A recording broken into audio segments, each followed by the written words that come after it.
여러분 시편 이 시편은 9편과 한 연결된 하나의 시였을 것이다라고 대부분의 학자들이 그렇게 이제 생각을 합니다. 그렇게 보는 이제 몇 가지 이유가 있어요. 먼저는 지난 시간에도 말씀을 드렸지만 시편 9편과 시편의 형식이 바로 히브리어 알파벳 순서를 따라 쓰는 답관체 형식으로 서로 연결되어 있기 때문에 이제 하나의 시로 봅니다. 그리고 또 다른 이유를 들자면 표제를 보면은 9편에는 표제가 있는가 하면 여러분 10편에는 표제가 있습니까? 없죠. 10편에는 표제가 없다는 것 때문에 이거를 또 하나의 시로 봅니다. 이게 무슨 의미냐면 그러니까 10편에 표제가 없다라는 것은 이 시편은 독립적인 시가 아니라 9편으로부터 이어지는 시로 이제 보는 것입니다. 여러분 그렇다면은 또 이런 의문이 들죠. 그러면 표제가 없는 시들은 전부 그 앞에 표제가 있는 시와 무조건 연결되는 하나의 시로 봐야 되는가? 그렇지는 않습니다. 그렇지는 않는데 왜 이 시편의 표제가 없는 것을 9편과 연결하냐면 이 시편이 시편 1권, 그러니까 시편 1편부터 41편까지 해당하는 시편 1권 안에 들어있기 때문에 그렇게 봅니다. 왜냐하면 여러분 시편 1권 안에 있는 이 41편의 시들을 보면 대부분 개별적인 표제어가 다 붙어 있습니다. 근데 그 가운데 딱 4편이 없어요. 그 없는 4편이 뭐냐면 제일 앞에 나오는 1편과 2편. 여러분 1편과 2편을 다룰 때도 말씀드렸지만 시편 전체의 서론에 해당하는 시가 1편과 2편으로 이 두 시편도 하나로 보는 경향이 있다라고 말씀드렸고, 그리고 시편, 오늘 읽은 시편도 표제가 없고 33편에도 표제가 없습니다. 그렇기 때문에 개별적인 표제가 없는 1편과 2편을 하나로 묶고 9편과 시편을 하나로 묶어서 하나의 시로 봅니다. 33편만 조금 예외라고 볼 수 있습니다. 어쨌든 이뿐만 아니라 시의 내용 면에서도 보면 9편과 시편의 내용이 여러분 일맥상통해요. 그리고 자세히 보면은 반복되는 9편에서 나오는 표현들이 시편에도 자주 나오고 시편에 나오는 내용들이 9편에도 나오는, 그러니까 반복되는 표현들이 나오는 것을 볼 때 대부분의 학자들은 이 9편과 시편을 하나의 시였을 것이다 라고 이제 추정을 합니다. 그래서 히브리어 성경을 헬라어로 번역한 성경인 70인역 성경을 보면은 실제로 9편과 시편을 하나로 묶어 놓았어요. 그래서 9편으로만 되어 있습니다. 그러니까 10편부터는 우리 한글 성경하고 순서가 달라요. 왜냐하면 9편과 10편을 하나로 묶어 놓았기 때문입니다.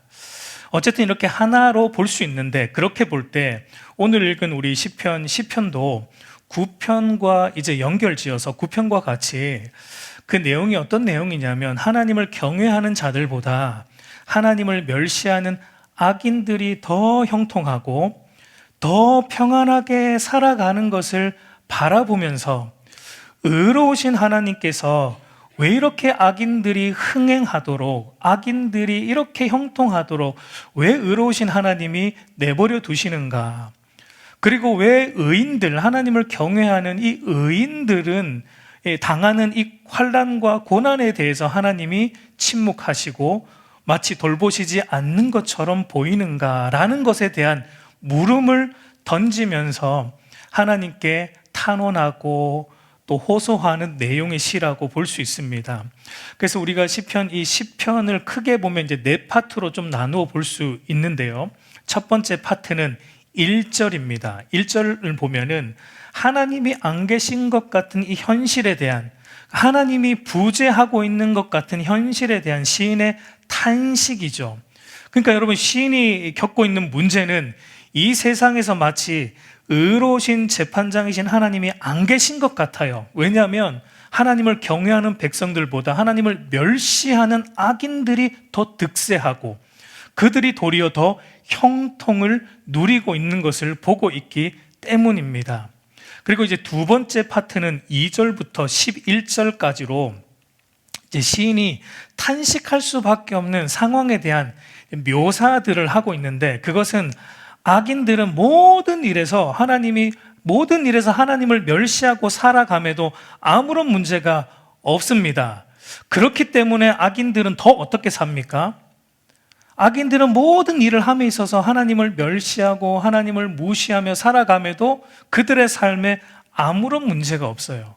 그러니까 그들이 더 어떻게 사냐면 자기들의 삶에 대해서 더 자기 욕심과 탐욕을 따라 살아가는 것에 거침이 없습니다. 거침없이 그렇게 죄악으로 살아갑니다.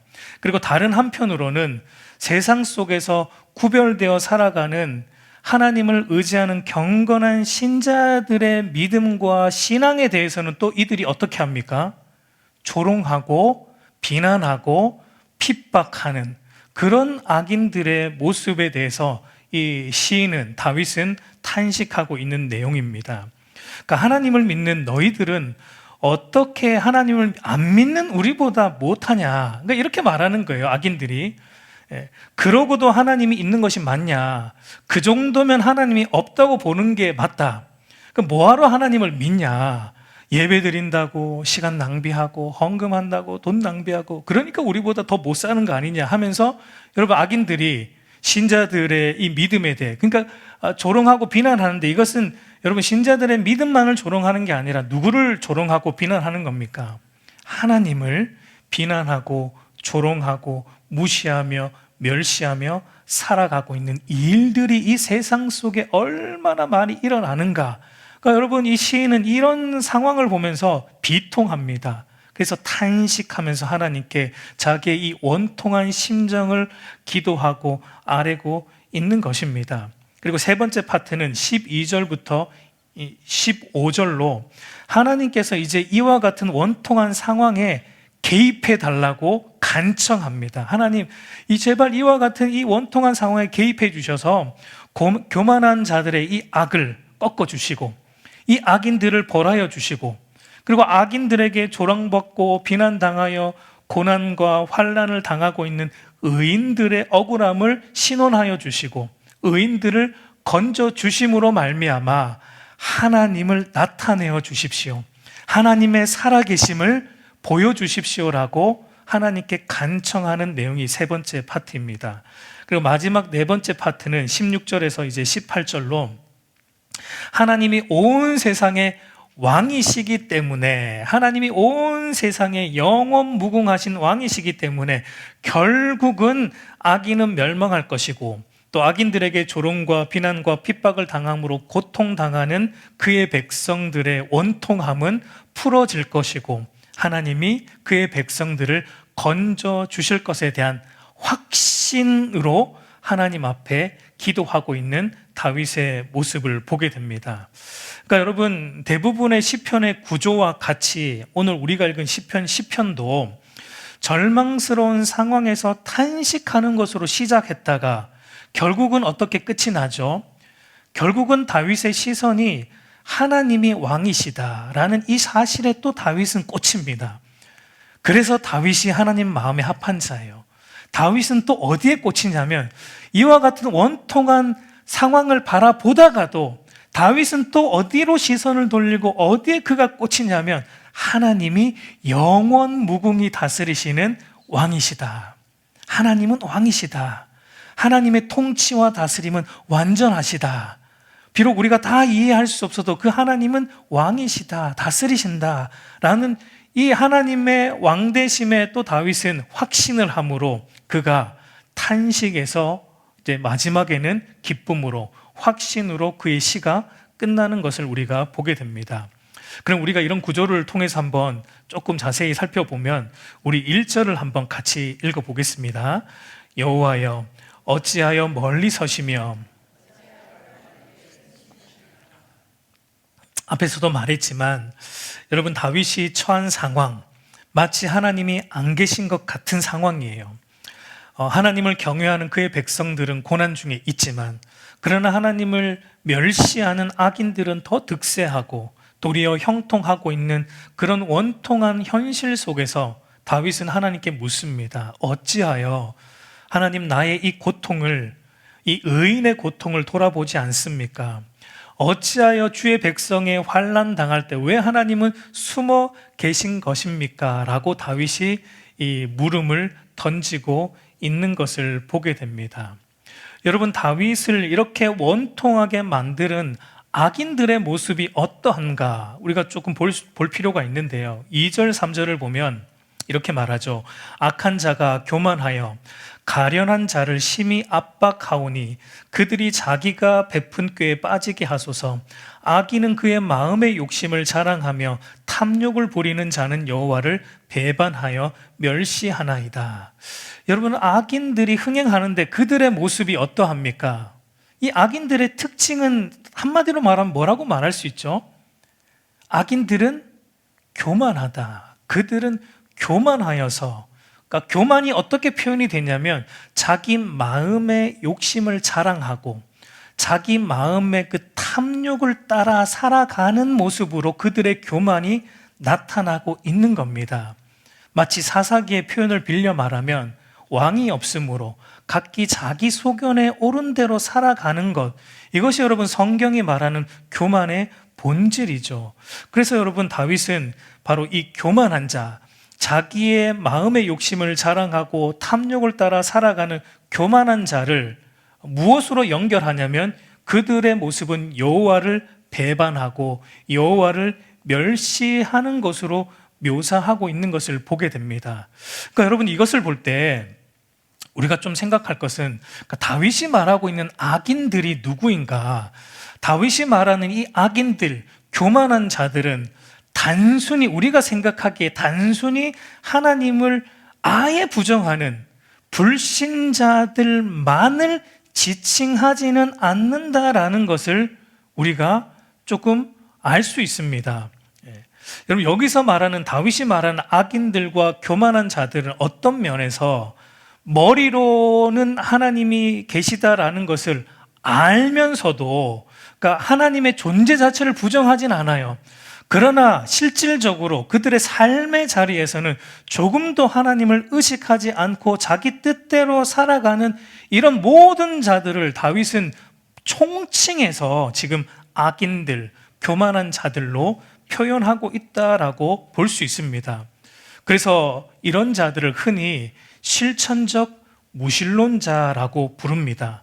여러분, 이론적 무신론자들이 있죠. 이론적 무신론자들은 어떤 자들이냐면 이론적으로 하나님의 존재 자체를 부정하는 자들, 그러니까 하나님의 존재를 아예 그냥 부정한 자들이 이론적 무신론자들인데, 실천적 무신론자들은 어떤 자들이냐면 하나님의 존재 자체는 부정하지 않아요. 그렇다고 뭐 하나님을 구원주로 믿는가, 뭐 그렇지 않을 수도 있는데 어쨌든 하나님의 존재 자체는 부정하지 않습니다. 그러나 그들의 실제적인 삶에서 마치 하나님의 존재를 믿지 않는 사람들과 별 다를 것 없이 자기 욕심을 따라 살아가는 자들을 의미합니다. 그러니까 여러분, 그러니까 다윗이 말하는 이 악인들이 교회 밖에 있을 수도 있고요, 교회 안에 있을 수도 있다라는 점을 우리는 다 염두에 두고 오늘 말씀을 살펴보아야 되고, 그런 점에서 우리가 이 말씀이 우리에게도 두렵게 여러분 들리는 것입니다. 왜냐하면 교회 안에 있다고 모두가 참된 그리스도인은 아닐 수 있기 때문에 그렇습니다. 그래서 여러분, 실천적 이 무신론자들의 삶의 특징에 대해 다윗은 이제 좀 더 이렇게 말하고 있는데, 4절을 보면은 악인은 그의 교만한 얼굴로 말하기를 여호와께서 이를 감찰하지 아니하신다 하며 그의 모든 사상에 하나님이 없다 하나이다. 그러니까 실천적 무신론자들, 이 교만한 자들, 악인들이 어떻게 말하냐면 하나님이 감찰하지 않는다, 그러니까 그들의 모든 사상에 하나님이 없다라고 말하는 자들이다라고 말합니다. 그러니까 여러분, 이것은 하나님의 존재 자체를 부정하는 것도 포함되지만, 그러나 하나님의 존재 자체를 부정하지 않으면서도 하나님을 의지하지 않고 자기 뜻대로, 그러니까 자기 자신을 의지하며 살아가는 모든 삶의 형태, 이런 모든 삶의 형태를 총칭해서 다윗은 악인들, 교만한 자들이다라고 말하고 있는 거예요. 근데 여러분, 이제 다윗이 겪고 있는 딜레마가 뭐냐면 바로 하나님이 없는 것처럼 이렇게 실천적 무신론자들로 살아가는 이런 자들, 이런 교만한 자들이 살아가는 걸 보니까, 그들의 삶을 보니까 우리보다, 하나님을 잘 믿는 우리보다 아무런 문제가 없이 형통하고 평안하게 살아가도록 마치 하나님이 내버려 두시고 있는 것 같은 그런 상황을 다윗이 보면서 이 딜레마에 좀 빠진 거예요. 하나님이 도대체 어디 계신가, 이런 이제 딜레마에 다윗이 빠져서 탄식하고 굉장히 좀 괴로워하고 있는 그런 모습이 오늘 이 시편 안에 있는 다윗의 시인의 모습이다라고 볼 수 있습니다. 여러분, 우리가 시편 9편을 볼 때 다윗이 무엇을 선포했죠? 시편 9편에서도 다윗이 전하고자 했던 내용의 핵심이 무엇이었죠?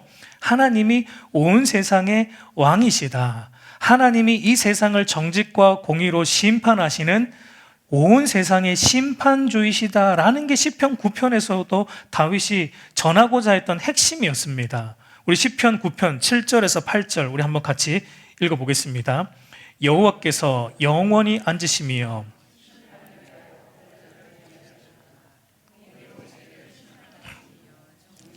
만민에게 판결을 내리시리로다. 여러분, 다윗은 이렇게 말하죠. 하나님이 보좌에, 그러니까 하나님이 왕이시고 하나님이 재판관으로서 온 세상을 정직과 공의로 심판하시는 분이시다라는 것을 9편에서 그렇게 외쳤고, 그렇게 이것 때문에 다윗은 기뻐했고 전심으로 기뻐했고 감사했고, 이것을 온 세상 사람들에게 바로 하나님이 왕이시다, 하나님이 심판하신다라는 것을 온 세상 사람들에게 다윗은 전심으로 전하면서 살았습니다. 그런데 다윗이 지금 눈으로 보고 있는 현실, 마주하고 있는 현실, 겪고 있는 현실은 마치 하나님이 심판을 안 하시는 것 같은, 하나님을 대적하는 자들이, 악인들이 승승장구하고 하나님을 경외하는 그의 백성들은 도리어 환난을 겪고 있는 상황을 다윗이 마주하면서 하나님 도대체 어디 계십니까? 왜 악인들이 이렇게 승승장구하도록 내버려 두십니까? 하나님을 경외하는 자들에게 왜 이토록 고난과 환난을 주십니까? 라고 탄식하고 있는 것입니다. 여러분, 다윗이 이토록 괴로워하며 탄식하는 이유, 다윗이 견딜 수 없는 것은 단순히 하나님을 경외하는 자기의 삶이 하나님을 경외하지 않고 멸시하는 악인들보다 못하기 때문에, 내 삶이 악인들보다 형통하지 않기 때문에, 그리고 내가 고난을 받고 있기 때문에, 내 삶에 환난이 있기 때문에 다윗이, 이것 때문에 사실은 다윗이 탄식하고 다윗이 견딜 수 없는 원통함을 느끼고 있는 것은 여러분 아닙니다. 우린 그렇게 생각할 수 있는데, 다윗이 왜 원통한가? 다윗이 왜 이렇게 탄식하는가? 자기가 고난받고 환난받고 있기 때문에만은 아니다라는 것을 우리는 알아야 돼요. 여러분, 다윗이 왜 이토록 괴로워하고 탄식하고 있는가? 왜 이토록 다윗은 견딜 수 없는가? 여러분, 악인이 형통하고 자기가 환난을 받는 그것 때문이 아니라 다윗은 악인이 형통하고 있는 것을 보면서 악인들이 하는 말에 다윗은 집중하는 겁니다. 악인들이 형통하면서 살아가면서 악인들이 하는 말이 뭐냐면, 우리가 시편에서 읽었듯이 악인들이 하는 말이 뭐냐면 하나님이 없다는 거예요. 하나님이 없다. 우리가 이렇게 하나님을 대적하고 하나님이 없는 것처럼 살아가는데도 하나님이 우리를 그냥 두시는 걸 보니까 하나님은 없다. 너희 기독교인들이 하나님이 세상의 왕이시고 또 하나님이 결국은 악인들의 죄에 대해서 심판하신다라고 아무리 그렇게 말하는데, 우리가 그렇게 하나님을 무시하고 살아가는데 우리에게 아무 일이 일어나지 않는다. 야, 하나님이 어디 있냐? 하나님이 뭐가 왕이냐? 하나님이 뭐가 심판주의냐? 라는 이런 말을 다윗이 들을 때 다윗 안에서 견딜 수 없는 원통함이 생기는 겁니다. 무엇 때문에요? 자기가 고난받고 자기가 비난받는 것 때문이 아닙니다. 다윗은 주기도문의 고백과 같이 하나님의 이름이 거룩히 여김 받는 것이 합당한데, 온 세상의 피조물은 하나님을 거룩히 여기고 온 세상의 피조물은 하나님을 영화롭게 하고 하나님을 찬양하고 하나님의 영광을 선포하는데, 저 하늘도 하나님의 거룩과 영광을 선포하고 이 땅도 하나님의 거룩과 영광을 선포하는데, 이 인간들은, 하나님의 형상으로 창조된 이 인간들은 어떻게 하고 있습니까? 도리어 하나님이 없다, 자기를 만드신 하나님이 없다, 그 하나님의 거룩을 짓밟고 하나님의 영광을 무시하는, 하나님의 그 거룩하심이 짓밟힘을 받고 무시되는 것 때문에 여러분, 다윗은 견딜 수가 없습니다. 다윗은 원통함을 느끼고 있는 것입니다. 여러분, 우리는 무엇 때문에 여러분, 이 땅을 살아가면서 무엇 때문에 여러분 원통하고 탄식을 느낍니까? 여러분, 우리는 사실 주로 내가 당하는 이 환난 때문에, 내가 세상에서 겪는 이 억울한 일 때문에, 그런 것 때문에 사실 우리는 하나님 앞에 나아가서 하나님 왜 그렇습니까? 왜 이렇게 내 인생을 고난을 주십니까? 라는 것으로 주로 탄식하고 우리는 기도하죠. 물론 여러분, 그것이 잘못되었다라는 말은 아니에요. 그 모든 것을 가지고 우리가 하나님 앞에 기도할 수 있다는 것 자체가 은혜이고, 그렇게 하나님 앞에 우리의 원통함을 아랠 수 있다는 것 자체가 여러분, 우리 신자들에게 주어진 놀라운 특권입니다. 그러나 여러분, 이 고난과 환난 중에 혹시 내가 믿음을 지키지 못한 나의 삶 때문에 혹시 하나님의 그 거룩한 이름이 욕되게 되는 것은 아닐까 하는 것 때문에 여러분, 우리가 탄식해 본 적이 있습니까? 그런 것 때문에 여러분, 참으로 원통함을 가지고 하나님 앞에 나와서 기도해 본 적이 여러분, 우리에게 있습니까? 여러분, 오늘 우리는 다윗의 이 원통함, 그러니까 하나님의 영광이 짓밟히고 있는 것에 대한 다윗의 원통함을 볼 때 우리의 모습을 돌아볼 필요가 있다라고 생각이 됩니다. 여러분, 우리가 늘 고난 가운데 있는 건 아니잖아요. 그렇죠? 여러분, 우리의 삶에 형통할 때도 여러분 있잖아요. 없습니까? 있죠. 여러분, 우리가 믿는 신자들은 늘 고난만 당하는 건 아니잖아요. 물론 믿음으로 살아가는 것 자체가 사실은 힘들기 때문에 고난이라고 할 수 있는데, 여러분, 우리의 삶에 또 하나님이 주시는 형통이 있고 하나님이 주시는 축복들이 여러분, 무수히 셀 수 없을 만큼 많습니다. 여러분, 그때 우리가 이 모든 것은 하나님이 주신 것인데 마치 내 노력과 내 수고로 이룬 것인 양 교만으로 살아감으로 인해 또 그런 나의 교만한 삶 때문에 하나님의 영광과 거룩이 세상 속에서 가리워지고 또 훼손되었던 그런 나의 모습이 없는가라는 것 때문에 여러분, 우리가 하나님 앞에 원통해야 하고 탄식해 본 적이 여러분, 우리에게 있냐는 말이죠. 그런 모습이 여러분 있어야지 저는 어떤 면에서 진짜 신자라고 말할 수 있다라고 생각이 됩니다. 여러분, 다윗은 그것 때문에 지금 이렇게 괴로워하고 이렇게 원통함으로 하나님 앞에 어디 계십니까? 여러분, 이게 약간 따지는 것 같고 다윗이 하나님께 막 대드는 것 같지만 그렇진 않아요. 다윗이 그렇진 않아요. 정말 이 하나님의 영광이 짓밟히는 현실을 보면서 다윗은 원통해하고 있는 겁니다. 그래서 다윗은 하나님의 심판이 당장 일어나지 않는 것으로 인해 악인들이 하나님을 더 멸시한다고, 하나님을 더 멸시하며 살아가는 그 현실에 대해서 괴로워하며 하나님께 토로합니다. 우리 5절에서 6절 우리 한번 또 같이 읽어보겠습니다. 그의 길은 언제든지 견고하고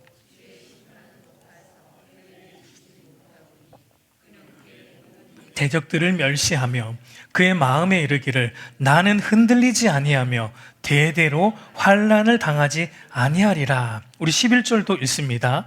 그가 그의 마음에 이르기를 하나님이 잊으셨고 그의 얼굴을 가리셨으니 영원히 보지 아니하시리이다 하나이다. 이런 악인들이 즉각적인 하나님의 심판이 없기 때문에 자기들이 하나님을 멸시하고 또 악을 행하며 살아도 즉각적인 하나님의 심판이 그들의 삶에 보이지 않기 때문에 그들이 어떻게 말합니까? 그들이 이제 이렇게 말하고 있는 거죠. 내 욕심대로 살아도 아무 일도 일어나지 않는다. 오히려 더 잘 되고 더 형통한 걸 보니까 하나님의 심판은 너무 높아서 하늘에만 있다. 그러니까 이 말은 하나님의 심판이 우리에게는 없다는 얘기입니다. 하나님은 그저 하늘에만 있는 하나님, 이 세상의 일에는 관여하지 않는 무능력한 하나님, 이렇게 악인들은 하나님을 조롱하고 있는 거예요. 하나님의 심판은 나에게 미치지 않는다. 그래서 내 삶은 어떻다는 겁니까? 내 삶은 평안하다. 내 삶에는 흔들림이 없다. 내 삶은 조금도 흔들리지 않는다. 내 삶은 대대로 환난도 당하지 않는다. 우리 자손들은, 악인들은, 우리 자손들은 대대로 악하게 살아도 잘 먹고 잘 산다. 환난이 조금도 없다. 왜? 하나님은 있고 계시다. 하나님은 그의 얼굴을 가리시고 우리를 보시지 않는 무능력한 하나님이다라고 그들은 하나님을 더 멸시하고 더 조롱하면서 살아가고 있는 것을 다윗은 하나님께 토로하고 있는 거예요. 이것 때문에 다윗이 너무 괴로운 겁니다. 이렇게 하나님이 멸시받는 것 때문에 다윗은 하나님께 기도하고 토로하고 있는 겁니다. 그래서 이들이 이런 생각을 하니까 더 어떻게 삽니까? 이들은 7절에서 10절을 우리가 보면은 이들은 더 어떻게 사냐면 죄에 대한 즉각적인 하나님의 심판이 없기 때문에 이들은 더 거짓으로, 더 포악으로 죄 가운데 더 살아가고 더 믿는 자들에 대해서는 더 비난과 조롱을 쏟아내며 살아가고 있는 것에 대해서 다윗이 말하고 있는 것을 보게 됩니다.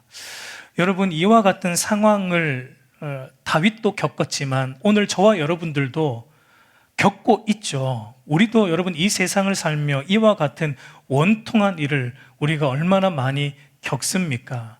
오늘 우리가 살아가는 이 세상도 다윗이 살던 그 세상과 조금도 다르지 않습니다. 오늘 이 세상도 보면 여러분 하나님을 믿는 신실한 경건한 자들보다 하나님을 믿지 않는, 그리고 하나님을 대적하는, 하나님을 멸시하는 자들이 훨씬 더 득세하고 그들이 더 우세하고 더 잘 나가는 것을 우리도 너무나 자주 봅니다. 그와 같은 상황을 볼 때 여러분 우리도 하나님 앞에 이와 같은 탄식이 나올 수밖에 없죠. 그래서 여러분 종종 우리가 이런 생각을 하지 않습니까? 레위기 10장에 나오듯이 다른 불로 분향한 나답과 아비후를 하나님이 즉각적으로 어떻게 하셨습니까? 즉각적으로 불로 심판하셔서 그들을 그 자리에서 죽이셨고, 사도행전 5장을 보면은 하나님께 드릴 예물의 일부를 삥땅침으로 말미암아 아나니아와 그 삽비라가 어떻게 됐죠? 그 자리에서 즉각적으로 하나님이 심판을 행하심으로 그들이 즉각적으로 그 자리에서 죽었던 것처럼 오늘도 하나님께서 저렇게 하나님을 무시하며 하나님의 말씀을 멸시하며 살아가는 저들을 하나님이 제발 즉각적으로 심판을 해주셔서 번개라도 좀 한 번을 치게 해주셔가지고 벼락이라도 저 인간이 맞아서 하나님이 제발 살아계심을 보여주셨으면 좋겠다라는 생각을 여러분 한 번쯤은 해보시지 않으셨어요? 저만 그렇습니까? 저만 나쁜 사람이죠. 아마 해보셨을 거예요. 그러나 여러분, 만약 하나님이 즉각적으로 심판을 하시면 저와 여러분은 어떨까요? 저와 여러분은 무사할까요? 저와 여러분도 이 자리에 오지 못했을 겁니다. 우리도 예외는 아니에요. 여러분, 왜 하나님이 그렇게 즉각적으로 심판을 하시지 않습니까? 그 이유가 무엇입니까? 우리가 그 이유를 잘 알고 있잖아요. 베드로후서 3장 9절을 보면 이렇게 말합니다. 오직 주께서는 너희를 대하여 오래 참으사 아무도 멸망하지 아니하고 다 회개하기에 이르기를 원하시느니라. 여러분, 왜 하나님이 즉각적으로 악인들에 대해서, 그리고 죄에 대해서 왜 즉각적인 심판을 행하시지 않는가? 구약처럼 왜 즉각적인 심판을 행하시지 않는가? 왜냐하면 하나님은 아무도 멸망하지 아니하고 다 회개하여 돌이키기를 원하시기 때문에 그런 것입니다. 즉각적인 심판을 행하면 돌이킬 기회가 없으니까요. 물론 여기서 여러분 다 회개하기에 이르기를 원한다라는 말은 모든 사람이 다 회개한다라는 의미는 아니에요. 모든 사람이 다 회개할 수 있다는 의미도 아닙니다. 하나님의 긍휼의 마음이 이와 같다라는 것을 표현하고 있는 것입니다. 그러나 여러분, 이렇게 오래 참으시지만 그렇다고 해서 여러분 하나님의 심판이 없습니까?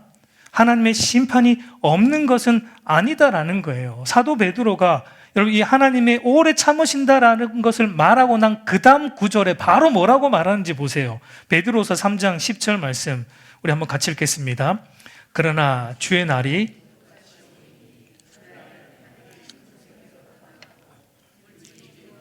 풀어지고 땅과 그 중에 있는 모든 일이 드러나리로다.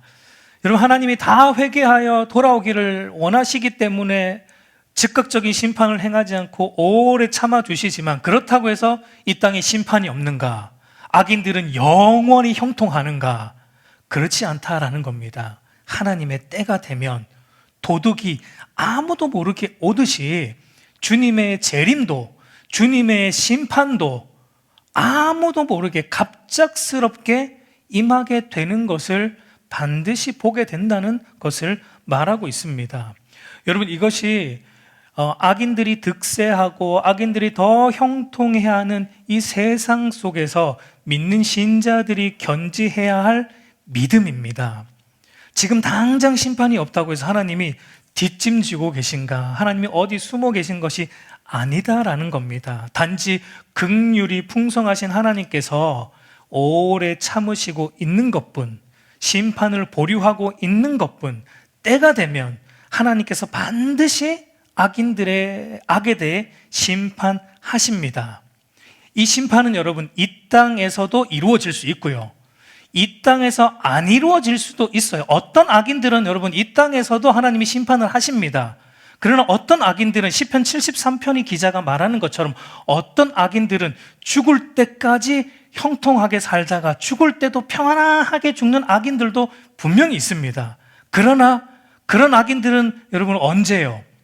우리 주님 다시 오실 때, 주님 재림하신 그날이 되면 그때는 모든 악이 다 드러날 것이고 그 하나님의 심판 앞에서 그들의 모든 악이 다 하나님으로부터 심판을 받게 된다라는 것을 말하고 있는 것입니다. 그러니까 여러분 우리가 이 믿음으로 여러분 이 세상을 바라보아야 됩니다. 이 믿음으로 우리도 이 세상, 불합리해 보이는 이 세상을 바라보면서 우리도 다윗처럼 이렇게 기도를 해야 돼요. 우리 12절에서 15절을 같이 읽어보겠습니다.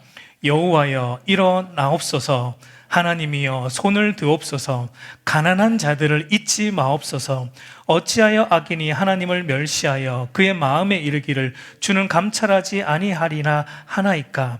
주께서는 보셨나이다. 주는 재앙과 원한을 감찰하시고 주의 손으로 갚으려 하시오니 외로운 자가 주를 의지하나이다. 주는 벌써부터 고아를 도우시는 이신이이다. 악인의 팔을 꺾으소서, 악한 자의 악을 더 이상 찾아낼 수 없을 때까지 찾으소서라고 저와 여러분도 이와 같은 기도를 우리가 이 믿음으로 하나님 앞에 원통할 때 하나님 앞에 나와서 이렇게 기도해야 하는 겁니다. 하나님, 악인들이 하나님이 없다고 저렇게 설치고 다닙니다. 당장 심판이 없다고 저들은 의기양양합니다. 하나님, 제가 견딜 수 없는 것은 그들이 하나님을 조롱한다라는 사실입니다. 그들이 하나님의 영광과 거룩을 짓밟고 살아가는 그 모습에 저는 하나님 치가 떨리고 하나님 견딜 수 없습니다. 하나님, 내가 그들로부터 조롱받고 내가 고난당하는 것은 견딜 수 있습니다. 그러나 하나님의 그 거룩한 이름이 그들로부터 훼손되는 것은 저는 견딜 수 없습니다. 하나님, 일어나시옵소서. 하나님, 일어나시옵소서. 그리고 그들의 죄를 단죄하여 주시고 그들의 죄를 별하여 주시고 또 고난당하고 있는 겸손한 자들, 고아와 같은 그의 백성들을 하나님 돌보아 주시고 그들을 보살펴 주십시오라고 우리도 이 믿음을 가지고 이렇게 우리가 이 세상을 바라보며 여러분 기도를 해 나가야 되는 겁니다. 당장 안 될 수 있어요. 당장 안 될 수 있어도 우리는 이 믿음으로 지속적으로 이 기도를 해야 합니다. 왜 이렇게 기도할 수 있는가? 그 근거가 무엇인가? 다윗은 이렇게 이제 시를 마치고 있는 것을 보게 됩니다. 우리 16절에서 18절도 같이 읽어보겠습니다. 여호와께서는 영원 무궁하도록 왕이시니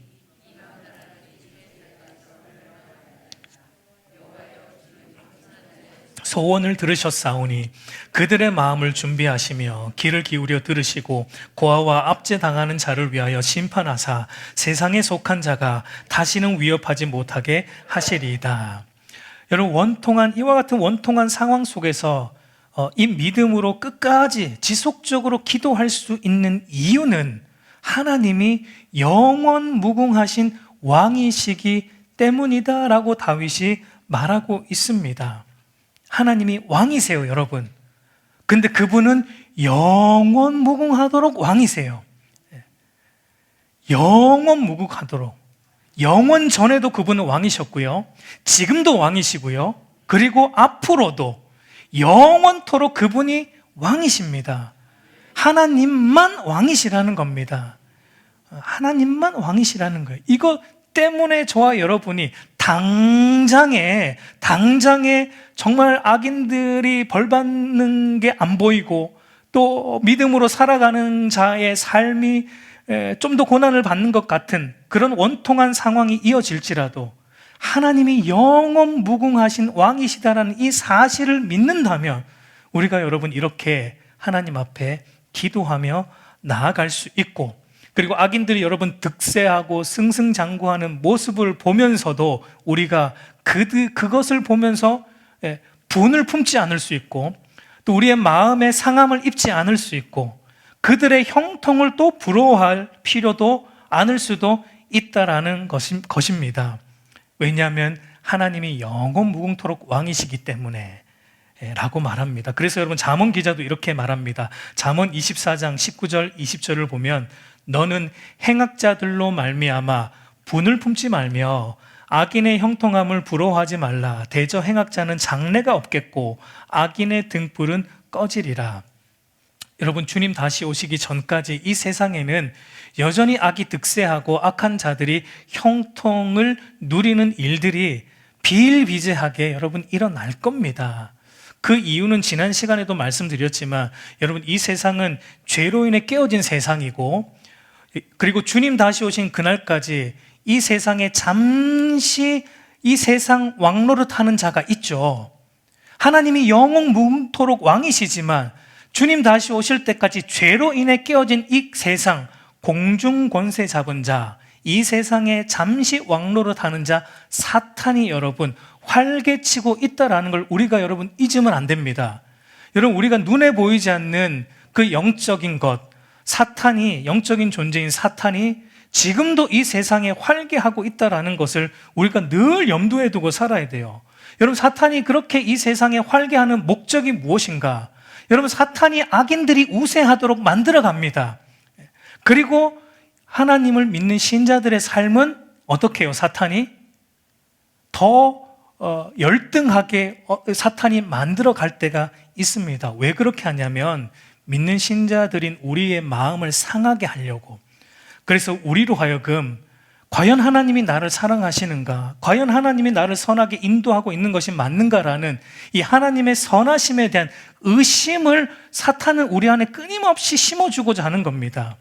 왜 이 세상에 악인들이 형통하게 하고 잘 믿는 자들이 왜 더 고난 중에 있는가? 사탄은 그것을 통해서 우리 믿는 자들의 심령 속에 상함을 주고 하나님이 과연 선하신가? 하나님의 선하심에 대한 의심의 씨앗을 그 마음속에 품게 함으로 우리로 하여금 믿음에서 떠나게 하려는 게 여러분 사탄의 목적입니다. 여러분, 사탄은 주님 다시 오시는 그날까지 그 일을 열심으로 할 겁니다. 여러분, 사탄이 저와 여러분보다 열심이 많아요. 우리가 열심을 내는 것보다 그 인간은 아니지만 그 존재가, 그 왼수 같은 존재가 더 열심을 낸다고요. 여러분, 우리가 1시간 기도합니까? 사탄은 2시간 기도해요. 하나님 앞에 기도하는 게 아니고 2시간 우리를 무너뜨리려고 애쓴다는 얘기예요.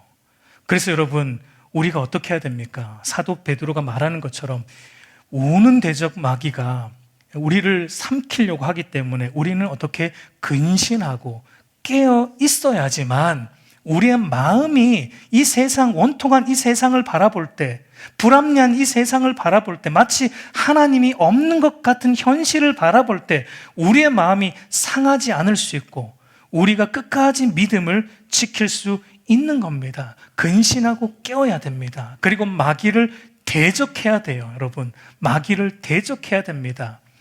야고보 사도가 이렇게 말합니다. 야고보 4장 7절을 보면, 우리 마지막으로 한번 같이 읽겠습니다. 그런즉 너희는 하나님께 복종할지어다. 마귀를 대적하라. 그리하면 너희를 피하리라. 여러분, 마귀를 대적하는 최고의 비법에 대해서 사도 야고보가 뭐라고 말합니까? 마귀를 대적하는 최고의 비법은 우리가 하나님께 전적으로 복종하면 됩니다. 마귀가 제일 싫어하는 게 뭐냐면 우리가 하나님께 복종하는 겁니다.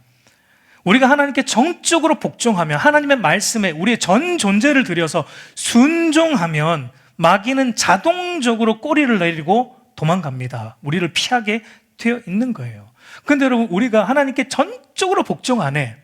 계속 내 소견을 집어넣고 하나님의 말씀에, 하나님 내가 볼 때 이게 낫고요, 이게 낫고요 하면서 전적인 순종이 아니라 부분적인 순종으로 살아가면, 그때 여러분 마귀가 그 부분적인 순종의 사이로 비집고 들어와서 우리를 시험하고 우리를 넘어뜨리려고 하고 우리의 마음을 상하게 만들어서 하나님으로부터 멀어지게 만들어 간다라는 것을 여러분 우리가 늘 기억해야 됩니다.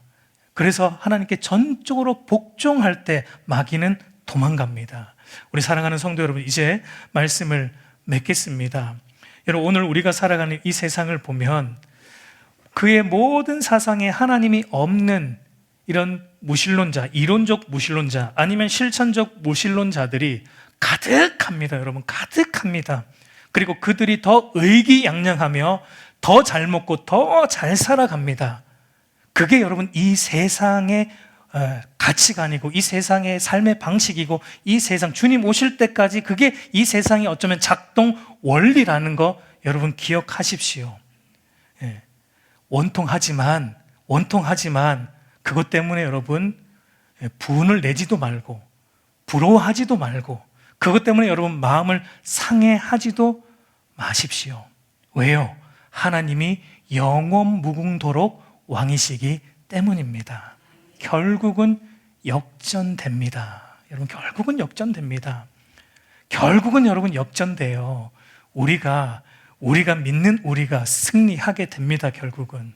그러므로 여러분, 바울의 고백처럼 현재의 고난은 장차 임할 영광에 비할 수 없다라는 것을 알고 끝까지 여러분 믿음으로, 이 왕이신 하나님을 붙듦으로 끝까지 여러분 믿음으로 살아가는 저와 여러분 되기를 우리 주님의 이름으로 축복합니다.